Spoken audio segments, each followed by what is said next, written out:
Good morning, नमस्कार, सुप्रभात, आदाब दोस्तों। एक बार फिर आपका अपना डॉक्टर आदि कश्यप मुंबई चा मानुस और आपके लिए लेकर आया आपका मनपसंद program positive karma. Episode number है 1281। और दोस्तों, आज की जो कहानी है डॉक्टर आदि विशेष कुछ अलग हो जाए, उसका शीर्षक है खुददार। मुझे उम्मीद है एक सच्ची कहानी है, आपको पसंद आएगी।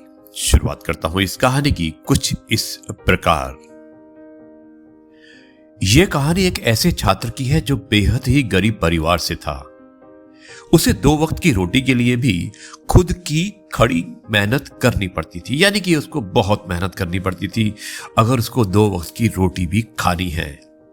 वो छात्र बेहद गरीब तो था, लेकिन खुददार बहुत था। वो अपनी स्कूल की फीस, किताबें, सब कुछ अपनी कमाई से ही भरता था, चाहे उसके लिए उसे एक रात खाली पेट सोना ही क्यों ना पड़े। वो छात्र हमेशा कोई ना कोई काम करके स्कूल की फीस के लिए पैसे इकट्ठे किया करता था। वो छात्र पढ़ाई में बहुत अच्छा था। छात्र की ईमानदारी और अच्छाई देखकर स्कूल के कुछ बच्चे उससे ईर्ष्या किया करते थे, यानी कि उससे चिढ़ते थे। और ये हमेशा होता है, जब भी देखा होगा आपने कि कोई अगर बच्चा अच्छा काम करता है, और खासकर जब गरीब बच्चा अच्छा काम करता है, तो बाकी बच्चों को बहुत ही ईर्ष्या होती है। और यही उस बालक के साथ हुआ। एक बार उन बच्चों ने उस छात्र को चोरी के इल्जाम में फंसाने का सोचा, और उन्होंने स्कूल के प्रिंसिपल से जाकर उस छात्र की शिकायत कर दी कि वो हमेशा दूसरों के पैसे चुराता है।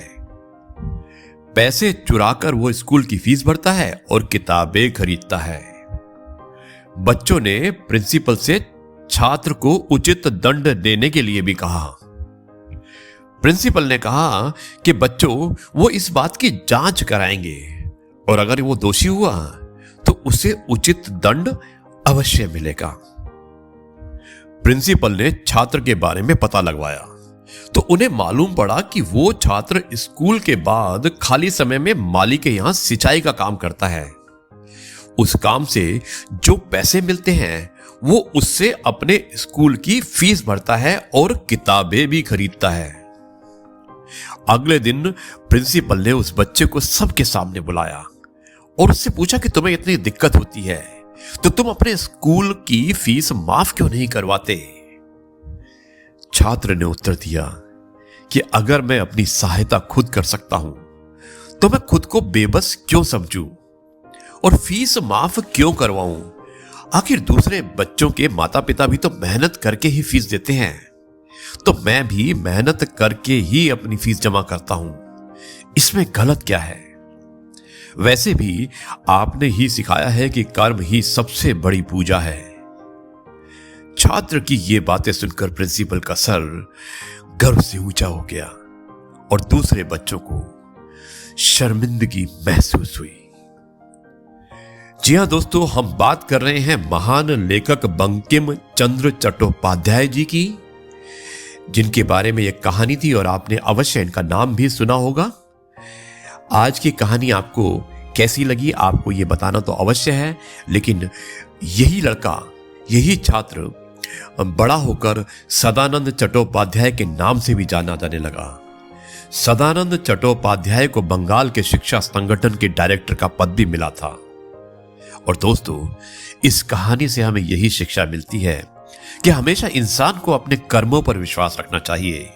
सफलता पाने और आगे बढ़ने के लिए दूसरों पर निर्भर होने के बजाय खुद कड़ी मेहनत करनी चाहिए। मेहनती और ईमानदार व्यक्ति हमेशा बुलंदियों की ऊंचाइयों को छूता है। अब मैं इस कार्यक्रम को यहीं पर समाप्त करता हूं। मुझे उम्मीद है कि यह कहानी, जिसका शीर्षक था खुददार, आपको अवश्य पसंद आई होगी। कल आपसे एक बार कुछ नई बातों के साथ एक नए अध्याय को जोड़ते हुए नए एपिसोड में आपसे मुलाकात करते हैं, और तब तक कहता हूं जय गुरु जी, शुक्राना गुरु जी।